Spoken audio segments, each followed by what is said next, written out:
Hello students, welcome to Wintop classes. और आज की क्लास हम स्टार्ट करने वाले हैं विषय विज्ञान और प्रौद्योगिकी पाठ चौथा। पाठ का नाम है पर्यावरण व्यवस्थापन। स्टूडेंट्स के पहले पाठ तीसरा भी मैंने कंप्लीट किया हुआ है। उन वीडियोस को यदि आपको देखना है तो प्लेलिस्ट में आप जाकर उन वीडियोस को देख सकते हो। तो इस पाठ में हमको पर्यावरण से संबंधित जानकारी हमको प्राप्त करना है। पर्यावरण संबंधित पाठ विषयों का क्या करना है, हमको अध्ययन करना है। तो इस पाठ में हमको देखना है परिसंस्था क्या होती है, पर्यावरण क्या होता है, ठीक है, उस परिसंस्था और पर्यावरण का क्या संबंध है, फिर पर्यावरण संवर्धन कैसे करना है, पर्यावरण को कैसे बचाना है। आज आप लोग देख रहे होंगे समाज में इतना ज़्यादा प्रदूषण हो रहा है, इतना ज़्यादा ह्रास हो रहा है कि जो वनस्पति हैं या जो प्राणी हैं उनकी प्रजातियां लुप्त होने लग जा रही। तो उससे कैसे पर्यावरण को बचाना है। फिर पर्यावरण संवर्धन के लिए जैव विविधता, फिर जैव विविधता के बारे में देखना है। जैव विविधताओं के संवेदनशील ऐसे कौन कौन से क्षेत्र हैं जो जैव विविधताओं के लिए संवेदनशील हो गए। बहुत सारे ऐसे प्राणी हैं जो लुप्त होने वाली कगार पे हैं या लुप्त हो चुके हैं, उनको किस तरह से बचाया जाए, क्योंकि ये सभी प्राणी का हमारे पर्यावरण में बहुत ज़्यादा अहम योगदान है। इनका बहुत ज़्यादा संबंध हमारे पर्यावरण में, ठीक है। यदि इनमें से किसी एक भी प्राणी का लुप्त होना, मतलब उससे उसके ऊपर निर्भर रहने वाले दूसरे प्राणियों पर भी उसका असर हो सकता है। तो ये सारी चीज़ों की जानकारी हम लोग इस पाठ में देखने वाले। तो एक के बाद एक वीडियोज़ आती रहेंगी, उन सभी वीडियोज़ को आप लोग देखिएगा। तो ये हमारा पहला वीडियो है जिसके अंदर हमको पर्यावरण परिसंस्था के बारे में अध्ययन करना है, ठीक है स्टूडेंट्स। तो परिसंस्था के बारे में अध्ययन करने से पहले स्टूडेंट्स हम लोग कुछ क्वेश्चंस के ऊपर बात करेंगे, कुछ प्रश्न उत्तर के बारे में बात करेंगे। उन प्रश्न उत्तर को समझेंगे और इन प्रश्न उत्तर के माध्यम से हम लोग पाठ को समझने का प्रयास करेंगे स्टूडेंट्स। जैसे पहला क्वेश्चन स्टूडेंट्स, परिसंस्था का तात्पर्य क्या है, उसके विविध घटक कौन कौन से, परिसंस्था का किसे कहा जाता है, उसके विविध घटक कौन कौन से। परिसंस्था जैसा कि आपने कक्षा 9वीं में भी पढ़ा होगा स्टूडेंट्स, हमारे पर्यावरण में दो घटक होते हैं। पहला जैविक घटक होता है और दूसरा क्या होता है, अजैविक घटक। तो जब जैविक और अजैविक घटकों की सतत परस्पर आंतर क्रिया होती है, जैविक और अजैविक घटकों की सतत परस्पर आंतर क्रिया होती है, क्या होती है, आंतर क्रिया होती है। तो इनसे मिलकर परिसंस्था का निर्माण होता है। मतलब जैविक और अजैविक घटक जब क्रिया करते हैं तो उससे क्या होता है, परिसंस्था का निर्माण होता है। तो स्टूडेंट जैविक घटक क्या होते हैं, तो जो जीवाणु, कवक, वनस्पति और प्राणी, मतलब जिसके अंदर जान हो, जिसके अंदर क्या हो, जान हो, उससे हम लोग क्या करेंगे, जैविक घटक कहा जाता है। जीवाणु हो गया, कवक हो गया, वनस्पति हो गई, प्राणी, ये सब क्या हो जाएंगे, जैविक घटक हो जाएंगे। अजैविक घटक किसे कहेंगे, जो हवा हो गई, पानी, मिट्टी, सूर्य प्रकाश, तापमान, आर्द्रता, नमी, ये सब के सब क्या है स्टूडेंट्स, अजैविक घटक है, ठीक है। तो जैविक घटकों और अजैविक घटकों का सतत अंतरक्रिया होती है और इस तरह परिसंस्था का निर्माण होता है, ठीक है ना। तो जैसे एक एग्जाम्पल ग्रुप में लेंगे प्राणी। तो प्राणी देखो, हम जब तक उसके जीवन काल में वो पानी, हवा का उपयोग करता है, पानी का उपयोग करता है, मिट्टी का उपयोग करता है, सूर्य प्रकाश का उपयोग करता है, तापमान का उपयोग करता है, नमी का उपयोग करके क्या करता है, अपना जीवन यापन पूरा करता है, बराबर है। तो इस तरह जैविक घटक ने क्या किया, अजैविक घटकों का उपयोग किया। अब अजैविक घटक जैविक घटक का उपयोग कैसे करेंगे, जब ये प्राणी मर जाएगा स्टूडेंट, जब ये प्राणी मर जाएगा तो इसका जो शरीर रहेगा उसको सड़ाने गलाने के लिए हवा, पानी, मिट्टी, सूर्य प्रकाश, आर्द्रता, नमी, ये सभी घटक क्या करेंगे, इसका उपयोग करेंगे। समझ में आ रहा है। तो इस तरह से जैविक और अजैविक घटकों की सतत पारस्परिक आंतर क्रिया होकर परिसंस्था का निर्माण होता है। तो हमारे पर्यावरण में दो प्रकार की परिसंस्थाएं होती हैं। पहला है जलीय परिसंस्था, दूसरा है भू परिसंस्था। सही बात, हमारी पृथ्वी दो चीज से मिलकर बनी हुई है, एक जल और दूसरा जमीन, ठीक है। तो जल में रहने वाली जो परिसंस्थाएं रहेगी उन्हें क्या कहा जाएगा, जलीय परिसंस्था कहेंगे। और जो जमीन में रहने वाली परिसंस्था है उसको हम लोग क्या कहेंगे, भू परिसंस्था कहेंगे। जैसे जल में कौन कौन रहता है स्टूडेंट, जैसे जल में जलीय परिसंस्था को दो भाग में बांटा जा सकता है, खारे पानी की परिसंस्था और मीठे पानी की परिसंस्था। खारे पानी की परिसंस्था मतलब समुद्र, जो समुद्र में रहेंगे उन्हें क्या कहा जाएगा, खारे पानी की परिसंस्था। समझ में आ रहा है। जैसे व्हेल मछली हो गई, वह खारे पानी की परिसंस्था में आ जाएगी। समझ में आ रहा है। वह उसी तरह मीठे पानी की परिसंस्था जिसके अंदर रोहू मछली, कटला मछली, ये सारी मछलियां किस में आ जाएंगी, या मेढक आप बोल सकते हो, ये मीठे पानी की परिसंस्था में आ जाएंगी। समझ में आ गया। भू परिसंस्था मतलब जमीन में क्या क्या पाया, जमीन में देखो बच्चों आपको मिलेगा रेगिस्तान। रेगिस्तान परिसंस्था मतलब जो रेगिस्तान इलाके में रहते हैं, जैसे ऊंट हो गया तो रेगिस्तान परिसंस्था में आ जाएगा।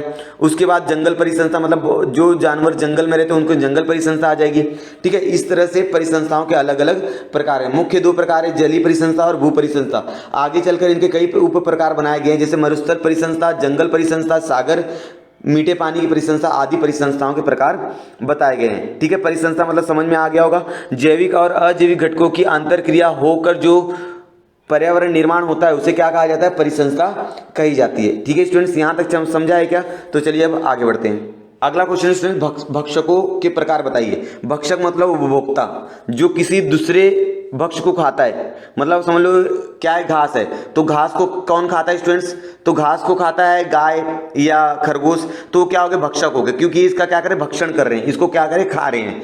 तो भक्षकों के प्रकार बताना है, प्रत्यक्ष रूप से किस पर निर्भर होते हुए, ठीक है, वो एक दूसरे किस पर ऊपर निर्भर होते हैं। तो जैसे प्राथमिक भक्षक हो गया, द्वितीय भक्षक हो गया, तृतीय भक्षक और सर्वोच्च भक्षक, इस तरह से 4 प्रकार के भक्षक होते हैं। प्राथमिक भक्षक किसे खाएंगे स्टूडेंट्स, उत्पादक को खाएंगे, उत्पादक के रूप में क्या आएगा, घास आ जाएगा, ठीक है। घास को कौन खाएगा, प्राथमिक भक्षक खा जाएंगे, जैसे यहाँ पर खरगोश का एग्जाम मैंने फोटो दिया हुआ है, तो प्राथमिक भक्षक को ही लोग खाएंगे। फिर ये जो प्राथमिक भक्षक रहेंगे, प्राथमिक भक्षक को कौन खाएगा, सांप खाएगा, सांप ये किस में आ जाएगा, द्वितीय भक्षक में आ जाएगा, ठीक है ना, सेकेंड लेवल कंज्यूमर, ठीक है। अब सांप को कौन खाएगा स्टूडेंट्स, तो गरुड़ खाएगा, वो थर्ड लेवल भक्षक में आ जाएगा, गरुड़ तृतीय उपभोक्ता में आ जाएगा। उपभोक्ता बोलो या तो भक्षक बोलो, बात एक ही है, ठीक है, या तो आप उपभोक्ता बोलो या तो आप भक्षक बोलो। तो भक्षक कितने प्रकार के हो गए स्टूडेंट्स, तो 4 प्रकार के, प्राथमिक भक्षक, द्वितीय भक्षक और तृतीय भक्षक और सर्वोच्च भक्षक, ठीक है। तो गरुड़ जब मर जाएगा स्टूडेंट, तो गरुड़ की शरीर को विघटन करने के लिए जो फफूदी रहेंगे और कवक रहेंगे, फफूदी और कवक, ये क्या करेंगे, इनका भक्षण करेंगे।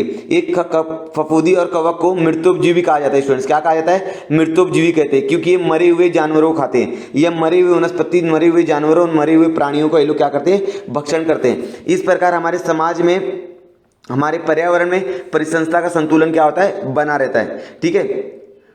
क्वेश्चन स्टूडेंट्स, पेड़ पर निवास करने वाले पक्षी तथा तालाब, इनमें क्या संबंध है। आपने देखा होगा कि पेड़, जो तालाब होता है, तालाब के किनारे कोई पेड़ है, तो उस पेड़ पर पक्षी हमेशा बैठे रहता है, क्यों बैठे रहता है, क्या संबंध है उस पेड़ पर बैठे हुए पक्षी का और तालाब के साथ क्या संबंध है। तो देख लेते हैं हम लोग, पेड़ पर निवास करने वाला पक्षी अपने आहार के लिए तालाब में रहने वाली प्राणियों पर निर्भर करता है, सही बात है। पेड़ पर जो पक्षी बैठा हुआ, जो भी चील है या कौवा है, जो भी है, वो अपने आहार के लिए उस पानी में पाई जाने जो मछलियां होती है, जो छोटी छोटी मछलियां होती है, वो मछलियां क्या करती है, उसका, वो मछलियां उनके लिए क्या है, भोजन का रूप है, और साथ ही साथ पानी के लिए भी वो लोग उस तालाब के किनारे बैठे रहती है। बराबर है, यहाँ तक समझा क्या। चलिए, तालाब में निवास करने वाली मछलियां, मेंढक, तालाब में कौन कौन रहता है बच्चों, मछली रहेगा, मेंढक रहेगा, आदि जीवों को अपना वो क्या बनाती है, आहार बनाती है, और तालाब के समीप पेड़ पर क्या करते हैं, वो लोग निवास करते हैं। मतलब जो पक्षी रहेंगे वह पेड़ पर बैठे रहेंगे, तालाब में से वो लोग उनके भोजन के लिए, ठीक है, वो क्या खाएंगे, उन मछली या मेंढक को उपयोग करेंगे, और साथ ही साथ वो पानी के लिए भी उस तालाब का इस्तेमाल करेंगे। मान लीजिए कि उस तालाब में मछलियों की संख्या कम हो गई, तो जब मछलियों की संख्या कम हो जाएगी स्टूडेंट्स, तो उस तालाब पर निर्भर रहने वाले जितने भी पक्षी हैं, ठीक है, उस मछली या तालाब में निर्भर रहने वाले जितने भी पक्षी हैं, उनकी संख्या क्या हो जाएगी, कम हो जाएगी। क्यों, क्योंकि उनको भोजन नहीं मिलेगा, ठीक है ना, तो उनकी संख्या भी क्या हो जाएगी, कम हो जाएगी, ठीक है। इसी प्रकार अपनी प्यास बुझाने के लिए भी पक्षी तालाब का पानी का उपयोग करते हैं, और अपनी प्यास बुझाने के लिए पक्षी क्या करते हैं, तालाब का उपयोग करते हैं। यहाँ पर आपसे एक क्वेश्चन पूछा गया स्टूडेंट्स, इस क्वेश्चन का आंसर मुझे आप कमेंट सेक्शन में कमेंट करके बताओगे, ठीक है। मैं क्वेश्चन पढ़ लेता हूँ, आप ध्यान से सुनिएगा और कमेंट सेक्शन में कमेंट करके यस या नो बताइएगा। यदि आपको उसका विश्लेषण देने आएगा तो थोड़ा सा विश्लेषण दे दीजिएगा कमेंट सेक्शन में। पेड़ पर घोंसला बनाने वाला पक्षी के पास तालाब की मछली खाता होगा, सही बात है। पेड़ पर घोंसला बनाने वाला जो पक्षी है वो तालाब की मछलियों को खाता होगा, तो क्या यह पक्षी पेड़ तथा तालाब दोनों को परिसंस्था का अंग बन सकता है, यस बन सकता है, ठीक है। इसका एक्सप्लेनेशन यदि आप लोग कमेंट सेक्शन में दे दोगे तो अच्छी बात होगी, कमेंट सेक्शन में कमेंट करके बता दीजिएगा कि ये जो पेड़ पर बैठा हुआ जो पक्षी है वह पेड़ और तालाब के बीच में किस तरह का अंग, किस तरह की भूमिका निभा रहा है। अगला क्वेश्चन स्टूडेंट्स, भोजन श्रृंखला और भोजन जाल में क्या अंतर होता है। भोजन श्रृंखला और भोजन जाल में क्या अंतर होता है स्टूडेंट्स। भोजन श्रृंखला जैसे उत्पादक को किसने खाया, भक्षक ने खाया, भक्षक को कौन खाएगा, द्वितीय भक्षक खाएगा, द्वितीय भक्षक को तृतीय भक्षक, तृतीय भक्षक को सर्वोच्च भक्षक, और बाद में कौन उससे खाएगा, सबसे लास्ट में मृतोपजीव। तो यहाँ ये क्या हो गया, भोजन श्रृंखला हो गई। मतलब ये एक भक्षक जो है वो दूसरे भक्षक का क्या बन जा रहा है, यहाँ पर भोजन बन जा रहा है, और जो दूसरा भक्षक है वो तीसरे भक्षक का क्या बन जाएगा, अपना भोजन बन जाएगा, ठीक है। तो भोजन श्रृंखला किसे कहते हैं, फूड चेन और फूड वेव। तो भोजन जाल किसे कहते हैं ये समझ लेते हैं हम लोग। प्रत्येक परिसंस्था में उत्पादक, भक्षक, मृतोपजीव इनमें हमेशा होती रहती है, ठीक है ना। परिसंस्था में उत्पादक, भक्षक, मृतोपजीव इनमें हमेशा क्या होती है, प्रक्रिया होती रहती है, आंतर क्रिया होती रहती है। इन आंतर क्रिया से भोजन श्रृंखला का क्या होता है, निर्माण हो जाता है। उत्पादक कौन खाएगा स्टूडेंट, भक्षक खाएगा, और भक्षक को कौन खाएगा, मृतोपजीव खाएगा। यह प्रक्रिया निरंतर चलती रहती है, इसे क्या कहा जाता है, फूड चेन कहते हैं। क्या कहते हैं, फूड चेन कहते हैं। समझा स्टूडेंट्स। चलिए, अब भोजन जाल किसे कहते हैं। तो बहुत सारी भोजन श्रृंखला को मिलाकर भोजन जाल बनता है। तो भोजन जाल किसे कहेंगे? जब बहुत सारी भोजन श्रृंखलाएं मिल जाएंगी तो उसे हम लोग क्या कहेंगे? भोजन जाल कहेंगे। और भोजन जाल जो होते हैं बहुत जटिल प्रक्रिया है। जैसे अगर घास की बात करूं तो घास को हिरन भी खा सकता है, घास को गाय भी खा सकता है, घास को खरगोश भी खा सकता है, बराबर है। तो एक ही चीज को दो या दो से ज्यादा लोग क्या करें? भक्षण कर रहे हैं। बाद में इस खरगोश को कौन खाएगा? खरगोश को यहाँ पर शेर भी खा सकता है, गरुड़ भी खा सकता है, चूहा भी खा सकता है, बराबर, सियार भी खा सकता है। तो यहाँ पर एक ही भक्षक का एक से ज्यादा लोग क्या करें? भक्षण कर रहे हैं। तो ये जो प्रक्रिया हो जाएगी वो बहुत जटिल हो जाएगी। मतलब एक भक्षक वह एक से ज्यादा भक्षकों का क्या हो जाएगा? भोजन बन सकता है। समझ में आ गए स्टूडेंट्स? तो भोजन जाल अनेक छोटी छोटी भोजन श्रृंखलाओं की कड़ियों की जुड़ी होती है। ये बहुत जटिल प्रक्रिया है। ठीक है स्टूडेंट्स? तो चलिए स्टूडेंट्स, आकृति में प्रत्येक घटक किस प्रकार समाविष्ट है उनका नाम आकृति के सामने लिखिए। ठीक है, ये किस प्रकार समाविष्ट, मतलब ये प्रक्रिया किस तरह से हो रही है और इस आकृति को नाम देना है। आपको क्या करना है? आकृति में नाम देना है। जैसे स्टूडेंट्स ये क्या हो जाएगा? ये आपका हो जाएगा उत्पादक। क्या हो जाएगा स्टूडेंट्स? उत्पादक। मैं लिख रहा हूं, थोड़ा बड़ा दिखेगा लेकिन आप लोग भी लिखते जाइएगा। उत्पादक। उत्पादक मतलब यहाँ पर घास आ जाएगी स्टूडेंट्स। क्या आ जाएगा? घास बोल दीजिए। अब सूर्य प्रकाश का उपयोग करके वनस्पतियों ने क्या किया? अपना भोजन तैयार किया। ठीक है, अब इस घास को कौन खाएगा? तो यहाँ पर आएगा टिड्डा। क्या आ जाएगा स्टूडेंट? टिड्डा। मैं यहाँ पर लिख रहा हूँ टिड्डा। ये किस में आ जाएगा? प्राथमिक भक्षक में आ जाएगा स्टूडेंट्स। किस में आ जाएगा? प्राथमिक भक्षक में आ जाएगा। अब इस टिड्डे को कौन खाएगा स्टूडेंट? मेंढक। कौन खाएगा? मेंढक। ठीक है स्टूडेंट्स, प्रॉपर लिख लीजिएगा किताब में आप लोग कॉपी में। मेंढक। मेंढक किस में आ जाएगा स्टूडेंट? द्वितीय भक्षक में आ जाएगा। किस में आ जाएगा? द्वितीय भक्षक में आ जाएगा। ठीक है, अब इस मेंढक का भक्षण कौन करेगा? सांप। कौन करेगा? सांप। सांप किस में आ जाएगा स्टूडेंट्स? तृतीय भक्षक में आ जाएगा। सांप किस में आ जाएगा? तृतीय भक्षक में आ जाएगा। समझ में आ रहा होगा स्टूडेंट्स आप लोगों को? अब ये तृतीय भक्षक को कौन खाएगा? मतलब सांप को कौन खाएगा? गरुड़। इसका नाम क्या है स्टूडेंट्स? गरुड़। क्या नाम है? गरुड़। ये आ जाएगा सर्वोच्च भक्षक। ऊपर मैंने डायग्राम से समझाया सर्वोच्च भक्षक क्या होता है। ठीक है, अब सर्वोच्च भक्षक को खाने वाला कौन रहेगा? यहाँ पर आ जाएगा यहाँ पर विघटक। विघटक में कौन आ जाएगा स्टूडेंट्स? फफूंदी आ जाएगा, जीवाणु आ जाएगा, कवक आ जाएगा। तो फफूंदी, जीवाणु, कवक, ये यहाँ पर आप लोग लिख सकते हो। समझ में आया क्या? ठीक है, अब देख लेते हैं ये सारी प्रक्रियाएं जो हुई है वो किस प्रकार से हुई है। तो मैंने ऑलरेडी एक्सप्लेन कर दिया है लेकिन यहाँ पर मैं फिर से एक बार एक्सप्लेन करता हूँ। तो वनस्पतियां क्या करती है? सूर्य प्रकाश का उपयोग करके प्रकाश संश्लेषण के माध्यम से अपना भोजन तैयार करती है। तो वनस्पति सूर्य प्रकाश का उपयोग करके प्रकाश संश्लेषण द्वारा ऊर्जा का उपयोग करके भोजन तैयार करती है। इसलिए वनस्पति क्या कहलाती है? उत्पादक कहलाती है। वनस्पति द्वारा तैयार किया गया भोजन टिड्डा खा लेता है। ठीक है ना, यहाँ पर वनस्पति द्वारा तैयार किया भोजन कौन खा रहा है? टिड्डा खा रहा है। टिड्डा प्राथमिक भक्षक हो गया। टिड्डा कीड़े मकोड़े को खाता है। ठीक है, मेंढक क्या करेगा? यहाँ पर जो मेंढक है, मेंढक ये टिड्डा को खाएगा तो कीड़े मकोड़े जो छोटे छोटे रहेंगे उनको खाएगा। मेंढक क्या हो गया? द्वितीय भक्षक हो गया। यहाँ पर मेंढक क्या हो गया स्टूडेंट? द्वितीय भक्षक हो गया। अब सांप क्या करेगा? मेंढक को खाएगा। तो मेंढक, सांप क्या हो गया? तृतीय भक्षक हो गया। गरुड़ किसको खाएगा? सांप को खाएगा। और अंत में क्या दिख रहा है आपको? विघटक। विघटक में कवक आ जाएगा, फफूंदी आ जाएगा। ठीक है, कवक, फफूंदी, जीवाणु ये आ जाएंगे। समझ में आ गया स्टूडेंट्स? तो चलिए अब आगे बढ़ते हैं। अगला क्वेश्चन स्टूडेंट्स, आकृति में भोजन जाल का स्वरूप प्राप्त होने के लिए क्या आवश्यक है? क्यों? यदि आपको भोजन जाल का स्वरूप बनाना है, मतलब भोजन श्रृंखला से भोजन जाल बनाना है, मतलब किसी भी आकृति को भोजन जाल बनाना, मतलब ऊपर दी गई जो आकृति थी और घास, टिड्डा, फिर मेंढक, फिर सांप और गरुड़, उस आकृति को यदि आपको जाल बनाना है, क्या बनाना है? भोजन जाल बनाना है, तो आपको क्या करना पड़ेगा स्टूडेंट्स? तो आपको मालूम है दी गई जो आकृति है, मतलब घास था, घास के ऊपर टिड्डा था, टिड्डा फिर मेंढक था, फिर सांप था, फिर गरुड़ था, फिर यहाँ पर होता।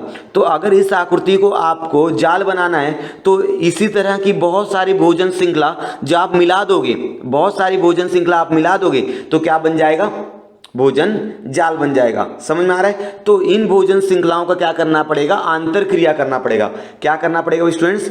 दो या दो से अधिक जब भोजन श्रृंखलाएं आंतर क्रिया करती हैं तो क्या निर्माण हो जाता है? भोजन जाल निर्माण हो जाता है। ठीक है, तो उपयुक्त चित्र, उपयुक्त चित्र मतलब ये जो ऊपर वाली स्लाइड में मैंने बताया, उपयुक्त चित्र को भोजन जाल का चित्र बनाने के लिए चित्र के भोजन श्रृंखला का आंतर क्रिया होनी चाहिए। मतलब ये जो भोजन श्रृंखला है उनका क्या होना चाहिए? आंतर क्रिया होना चाहिए। कोई भी सजीव अनेक भक्षकों का भक्ष्य बन सकता है, जैसे घास जो है टिड्डा का भी भक्ष्य बन सकता है। ठीक है, और छोटे छोटे कीड़े मकोड़े का भी बन सकता है। मेंढक को कौन कौन खा सकता है भाई? मेंढक को सांप भी खा सकता है, मेंढक को गरुड़ भी खा सकता है। समझ में आ रहा है? मेंढक को दूसरे सजीव भी खा सकते हैं। तो यहाँ पर कोई भी सजीव दूसरे सजीव का क्या बन सकता है? भक्षक बन सकता है। ठीक है, ये उसी प्रकार यही सजीव स्वयं का भी भक्षक हो सकता है।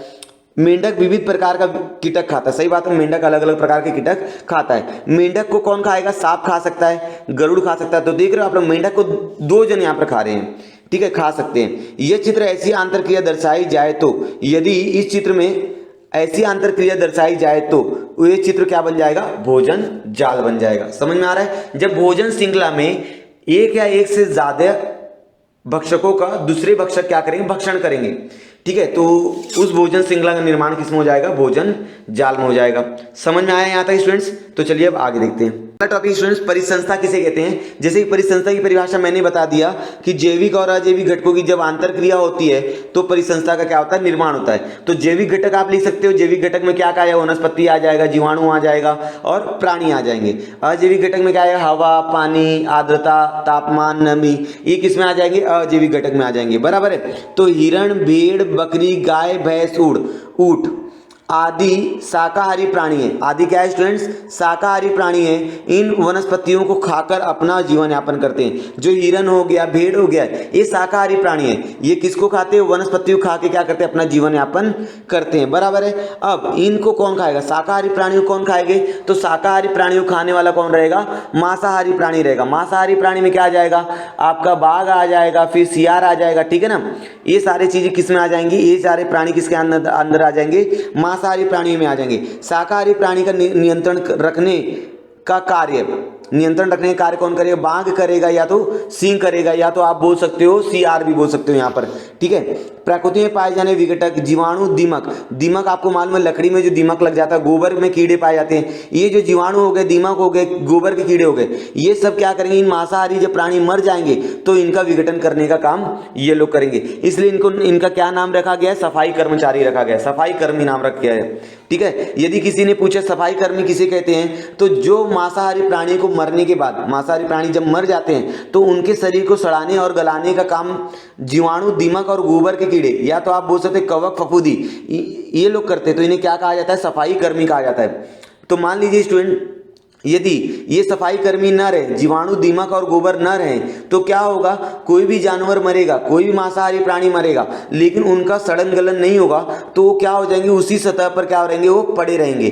तो उनका कभी विघटन होगा क्या? नहीं होगा। और उसी सतह पर पड़े रहने की वजह से वहां पर उनका ढेर जमा हो जाएगा। समझ में आ रहा है? और वो जगह उपयोग करने लायक नहीं रहेगी। इसलिए इन प्राणियों को सड़ाने और गलाने के लिए ये जो सफाई कर्मी है, इनका होना बहुत ज्यादा जरूरी है, नहीं तो ये मरने के बाद वह उसी जगह पर पड़े रहेंगे, ठीक है। आगे, इन घटकों के कारण मानव का अस्तित्व बना हुआ है। इन्हीं की वजह से मानव का अस्तित्व क्या हुआ? बना हुआ है। यदि सफाई कर्मचारी नहीं होते, सफाई कर्मी नहीं होते, तो ये जो मरे हुए जानवर है, मांसाहारी प्राणी है, ये जब मरते तो उनकी जो बॉडी है, उनका सड़न गलन नहीं हो पाता, तो मानव का अस्तित्व खतरे में हो सकता था। मानव का अस्तित्व इन्हीं की वजह से बना हुआ है। इस तरह हमें क्या करना चाहिए? इन सभी चीजों का संतुलन बना के रखना चाहिए। स्टूडेंट्स देख लीजिए, भोजन श्रृंखला विविध पोषण स्तर कौन कौन से, अलग अलग पोषण स्तर कौन कौन से। सबसे पहले आपको मालूम उत्पादक है। उत्पादक ऊपर कौन आता है? शाकाहारी आता है। शाकाहारी के पास कौन आएगा? प्राथमिक मांसभक्षी आएगा, ठीक है ना। प्राथमिक मांसभक्षी, द्वितीय बोल सकते हो, द्वितीय उपभोक्ता हो सकते, तृतीय उपभोक्ता बोल सकते हो, समझा, ठीक है।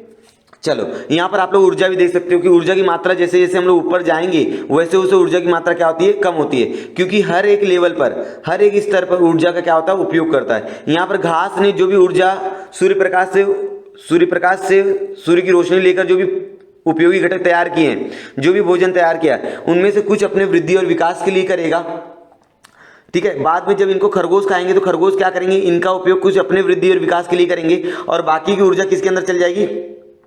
ये जो लोमड़ी है या तो ये जो सियार है, इसके अंदर चल जाएगी। तो लोमड़ी और सियार कुछ ऊर्जा का उपयोग करेंगे, और बची हुई ऊर्जा किसके अंदर चली आएगी? शेर या बाघ के अंदर चली आएगी। तो मतलब यहाँ पर क्या होता है, हम लोग जैसे उत्पादक से सर्वोच्च भक्षक की ओर जाते तो ऊर्जा का जो अनुपात होता है स्टूडेंट्स क्या होता है? कम होते जाता है। क्या होता है? कम होते जाता है। इसको याद रखिएगा। उत्पादक, प्राथमिक भक्षक, द्वितीय भक्षक और तृतीय भक्षक और सर्वोच्च भक्षक, इस तरह से ये लेवल बनाया गया है, ठीक है स्टूडेंट्स। तो चलिए अगला सवाल देख लेते हैं। यहाँ पर बताया ऊर्जा पिरामिड का क्या तात्पर्य है। ऊर्जा पिरामिड मतलब हर एक लेवल पर, जैसे हम लोग स्तर पर जाते हैं, उत्पादक से प्राथमिक स्तर पर, द्वितीय स्तर पर, तृतीय स्तर पर, तो ऊर्जा का जो अनुपात है वो बच्चों क्या होता है? कम होते जाता है, क्योंकि हर एक स्तर पर ऊर्जा क्या की जाती है? उपयोग की जाती है उस प्राणी द्वारा अपने वृद्धि और विकास के लिए, ठीक है ना।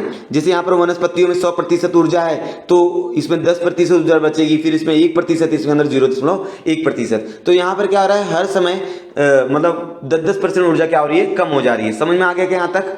तो चलिए अब आगे देखिए। इन पोषण स्तर से ऊर्जा को दर्शाने के लिए खींचे गए रेखा चित्र को क्या कहते हैं, ऊर्जा पिरामिड कहते हैं। मतलब अलग अलग ऊर्जा का स्तर दर्शाने के लिए जो लोग रेखा खींचते हैं उसे क्या कहा जाता है, ऊर्जा पिरामिड कहा जाता है। भोजन श्रृंखला, भोजन जाल में सजीवों के मध्य अंतर क्रिया सतत चलती रहती है। सही बात है, भोजन श्रृंखला हो गई और भोजन जाल हो गया, इनमें जो सजीव पाए जाते हैं इनके अंदर सतत अंतर क्रिया चलती रहती है। और इन अंतर क्रिया होते समय जो ऊर्जा का क्या होता है, हस्तांतरण होता है। ऊर्जा एक स्तर से दूसरे स्तर पर क्या होती है, जाती है। जब ऊर्जा एक स्तर से दूसरे स्तर पर जाएगी तो उसमें ऊर्जा का क्या करता है, उपयोग किया जाता है। इसलिए आपने देखा उत्पादक से सर्वोच्च भक्षक की ओर जब ऊर्जा जाती है तो ऊर्जा का अनुपात क्या हो जाता है स्टूडेंट्स, वहां पर कम हो चुका होता है। समझ में आया क्या? आगे देखिए अगला क्वेश्चन है स्टूडेंट्स, प्रवाह तालिका हमको भरनी है। नीचे दिए गए चौखटों में अचूक शब्द भरिए और तालिका क्या कर दिए, पूर्ण कीजिए। ठीक है, यहाँ पर जो रेड कलर में मैंने लिखा है स्टूडेंट्स, ये सारी चीजें आपकी किताब में या आपकी पुस्तक में नहीं लिखी हुई हैं, तो मैंने ऑलरेडी यहाँ पर भर के लगाया हुआ है। ठीक है, जैसे परिसंस्था में 2 घटक होते हैं, जैविक घटक और अजैविक घटक, बराबर। अगर मैं अजैविक घटक को बांटूं तो उसके अंदर दो जन आएंगे, भौतिक घटक और रासायनिक घटक। भौतिक घटक आपको मालूम है, जो आपको दिखाई देता है, ठीक है ना, जो आपको दिखाई देता है, ठीक है ना, जिसके अंदर कोई भी रासायनिक अभिक्रिया नहीं होती, उनसे क्या कहा जाएगा, भौतिक घटक। जैसे हवा हो गया, पानी हो गया, वाष्प हो गया, खनिज, मृदा, सूर्य प्रकाश, ये किस में आ जाएंगे, भौतिक घटक में आ जाएंगे। रासायनिक घटक में कौन, पोषक द्रव हो गए, खनिज हो गए, ये किसके अंदर आ जाएंगे, रासायनिक घटक के अंदर आ जाएंगे, बराबर है। अब रासायनिक जो पोषक द्रव और खनिज है वो 2 भाग में बांटे गए, कार्बनिक पदार्थ और अकार्बनिक पदार्थ। कार्बनिक पदार्थ में क्या हो जाएगा स्टूडेंट्स, इसके अंदर कार्बन रहेगा, मतलब अगर उसको हम लोग जलाएंगे तो काला काला करखा निकलेगा, काला काला पदार्थ मिलेगा, उसको हम लोग क्या बोलेंगे, कार्बनिक पदार्थ। और ये क्या रहेगा, अकार्बनिक पदार्थ, मतलब इसके अंदर कार्बन की उपस्थिति नहीं होती है, ठीक है ना। जैसे हाइड्रोजन हो गया, ऑक्सीजन हो गया, नाइट्रोजन हो गया, कैल्शियम हो गया, लोह हो गया, सोडियम हो गया, पोटेशियम, ये जितने भी मैंने तत्व बताए हैं, इसके अंदर किसी में भी कार्बन होता है क्या, नहीं होता है। लेकिन जो प्रथिन हो गया, कार्बोज हो गया, स्थिर पदार्थ हो गया, इसके अंदर कार्बन पाया जाता है, बराबर है क्या? ठीक है, तो अजैविक घटक को भौतिक और रासायनिक घटक। भौतिक में आपने देखा हवा, पानी, वाष्प, खनिज, मृदा और सूर्य प्रकाश। रासायनिक घटक को खनिज में बांट दिया है, पोषक द्रव। पोषक द्रव को 2 भाग में बांटा गया है, कार्बनिक घटक और अकार्बनिक घटक। कार्बनिक घटक में आपको मालूम है प्रथिन, कार्बोज और वो वसा, स्थिर पदार्थ मतलब वसा होता है, ठीक है। अकार्बनिक पदार्थ में हाइड्रोजन आ जाएगा, ऑक्सीजन आ जाएगा, नाइट्रोजन आ जाएगा, कैल्शियम आ जाएगा, ये अकार्बनिक पदार्थ में आ जाएगा, ठीक है स्टूडेंट्स। अब देख लेते हैं जैविक घटक बारे में। तो जैविक घटक जो होते हैं वो 2 प्रकार के घटक होते हैं, एक स्वयंपोषी प्राणी और एक परपोषी प्राणी। स्वयंपोषी प्राणी मतलब जो स्टूडेंट्स अपना भोजन खुद बनाते हैं, जो अपने भोजन के लिए दूसरे सजीवों पर निर्भर नहीं रहते, उन्हें क्या कहा जाता है, स्वयंपोषी कहा जाता है। जैसे उत्पादक में कौन एग्जाम्पल आ जाएगा, वनस्पतियां आ जाएंगी, ठीक है, समझा यहाँ तक। स्वयंपोषी उत्पादक में आ जाएगा वनस्पति। अब परपोषी में भी 2 प्रकार के होते हैं, प्राणी और विघटक, ठीक है ना, प्राणी और विघटक। प्राणी जो होते हैं वो जिंदे घटकों को खाते हैं, विघटक जो रहेगा वो मृत्युजीव कहा जाता है। प्राणी 3 प्रकार के होते हैं। प्राणी कितने प्रकार के होते हैं, 3, प्राथमिक भक्षक, द्वितीय भक्षक और तृतीय भक्षक। प्राथमिक भक्षक, द्वितीय भक्षक और तृतीय भक्षक। इस वीडियो की स्टार्टिंग में मैंने बताया कि प्राथमिक भक्षक, द्वितीय भक्षक और तृतीय भक्षक क्या होता है, ठीक है। विघटक में कौन आ जाए, जीवाणु आ जाएगा, कवक आ जाएगा, ठीक है ना, फफूंदी आ जाएगा, फफूंदी और कवक एक ही होता है। तो समझ में आ गया स्टूडेंट्स। तो ये जो मैं रेड कलर से लिखा स्टूडेंट्स, ये आपकी किताब में नहीं लिखा गया है, तो आप लोग अपनी किताब में इसको लिख सकते हो, ठीक है। कक्षा 10वीं में पेज नंबर आपको दिया रहेगा 37 पर, ठीक है। अब आगे देखते हैं। अगला टॉपिक हमारा स्टूडेंट्स, यहाँ पर कुछ पैराग्राफ दिया है, इस पैराग्राफ को पढ़कर हमको नीचे संबंधित प्रश्न है, 3 प्रश्न हैं, इन तीनों प्रश्न के हमको उत्तर लिखने हैं, ठीक है। तो पहले इस पैराग्राफ को आप लोग एकदम अच्छे से पढ़िएगा और इन पैराग्राफ को पढ़कर उसके नीचे जो क्वेश्चंस दिए उन क्वेश्चन को एकदम सटीक आंसर लिखने का प्रयास कीजिएगा स्टूडेंट्स। इस तरह के क्वेश्चन पेपर में आते हैं 5 मार्क्स के लिए, ठीक है ना। पैराग्राफ दिए रहेगा, पैराग्राफ में से आपको क्वेश्चन आंसर ढूंढ के लिखना रहेगा, ठीक है ना।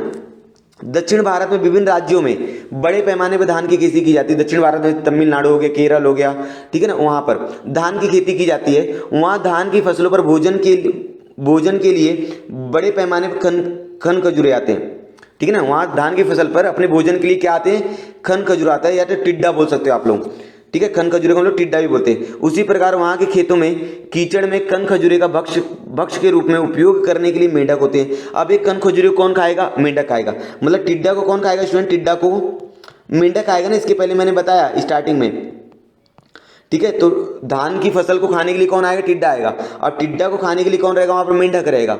ठीक है, यहां तक समझा? काफी मात्रा में होते हैं। पसंदीदा खाद्य के रूप में मेंढक के भक्षण हेतु सांप भी वहां होते हैं। अब मेंढक को कौन खाएगा? सांप, क्योंकि सांप का फेवरेट फूड कौन है? मेंढक है। ठीक है, परंतु यदि अचानक मेंढक की संख्या में कमी आ गई तो क्या होगा? मान लेते हैं कि ये मेंढक क्या हो गया? कम हो गया। मेंढक में क्या आ गई? कमी आ गई। तो क्या होगा? क्या तो स्टूडेंट्स, मेंढक की कमी आने की वजह से जो टिड्डा है, अब टिड्डा को खाने वाला कोई बचा क्या? नहीं बचा। तो टिड्डे का जो संख्या रहेगी, टिड्डे की जो संख्या रहेगी वो स्टूडेंट बढ़ जाएगी। अब जब टिड्डे की संख्या बढ़ जाएगी तो टिड्डा क्या करेंगे? धान की फसल को ज्यादा खाएंगे। ठीक है, टिड्डा क्या करेंगे? धान की फसल को ज्यादा खाएंगे, जिसकी धान की फसल ज्यादा खाने की वजह से बहुत ज्यादा नुकसान होगा उस वहां के किसान को। समझ में आ रहा है? यहां तक समझा? अब जब मेंढक मर जाएगा स्टूडेंट्स, तो मेंढक को खाने वाला कौन है? सांप। अब जब मेंढक की संख्या कम हो गई तो सांप को सही से भोजन मिलेगा क्या? नहीं मिलेगा, क्योंकि मेंढक की मात्रा कम है। तो जिसकी वजह से सांप की मात्रा क्या हो जाएगी? कम हो जाएगी। समझा क्या स्टूडेंट्स? समझा है? चलिए अब आगे बढ़ते हैं। धान की फसल पर क्या परिणाम होगा? तो मैंने बताया टिड्डे की संख्या बढ़ जाएगी, जिसकी वजह से इस पर धान की फसल पर विपरीत परिणाम होगा। धान की फसल क्या हो जाएगी? ज्यादा मात्रा में वहां पर किसानों को क्या होगा? नुकसान होगा। समझा? चलिए अब आगे। किस भक्षक की संख्या में वृद्धि होगी और किस भक्षक की संख्या में कमी आएगी? जैसे कि आपको मालूम है कि यहाँ धान की फसल को कौन खा रहा है? टिड्डा खा रहा है। टिड्डा को कौन खा रहा है? मेंढक खा रहा है। मेंढक को कौन खा रहा है? सांप खा रहा है। तो यहाँ किसकी संख्या में वृद्धि होगी? तो यहाँ टिड्डा की संख्या में क्या होगी? वृद्धि होगी। और किसकी संख्या कम हो जाएगी? तो सांप की संख्या क्या हो जाएगी? कम हो जाएगी।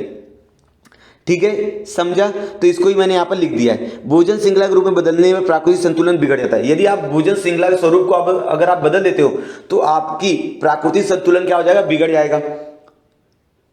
जैसा कि आप देख सकते हो यहाँ पर, धान की फसल को टिड्डा खाएगा। टिड्डा को कौन खाएगा? मेंढक। मेंढक को सांप। यह भोजन श्रृंखला प्रकृति में सतत चलती रहती है। यदि किसी कारण मेंढक की संख्या कम होगी, किसी कारण से मेंढक की संख्या क्या होगी? कम होगी, तो द्वितीय भक्षक भी क्या हो जाएगा? कम हो जाएगा। द्वितीय भक्षक मतलब सांप। सांप भी क्या हो जाएगा? कम हो जाएगा, क्योंकि मेंढक तो प्राथमिक भक्षक में आता है। मेंढक की संख्या कम होने पर उस पर आश्रित सांपों की संख्या अर्थात तृतीय भक्षक भी कम हो जाएगा। मेंढक की संख्या कम होने पर टिड्डों की संख्या मतलब प्राथमिक भक्षक जो रहेगा वो बढ़ जाएगा। मेंढक द्वितीय भक्षक रहेगा स्टूडेंट्स, सॉरी, मेंढक द्वितीय भक्षक रहेगा, सांप तृतीय भक्षक काम करेगा और टिड्डा प्राथमिक भक्षक। और घास क्या रहेगा? यहाँ पर जो धान रहेगा वह क्या रहेगा? उत्पादक रहेगा। ठीक है, सांप की संख्या में कमी होने की वजह से चूहों की संख्या क्या हो जाएगी? बढ़ जाएगी। अब यहाँ तक समझ में आ गया कि स्टूडेंट्स अगला क्वेश्चन हमारा एकत्रित रूप से वहां परिसंस्था पर क्या परिणाम रहेगा? अगर पूरा देखें तो वहां परिसंस्था पर विपरीत परिणाम पड़ेगा। ठीक है ना, वहां के परिसंस्था का जो संतुलन रहेगा वह बिगड़ जाएगा। ठीक है, समझ में आ गया स्टूडेंट्स? उम्मीद है स्टूडेंट्स आपको पूरा वीडियो समझ में आया होगा। यदि आपको वीडियो समझ में आया तो प्लीज़ वीडियो को लाइक कीजिए, चैनल को सब्सक्राइब कीजिए और अगर आपको वीडियो पसंद आए तो अपने दोस्तों के साथ शेयर कीजिए। और हम लोग मिलते हैं नेक्स्ट वीडियो में इसके सेकंड पार्ट के साथ। तब तक के लिए धन्यवाद।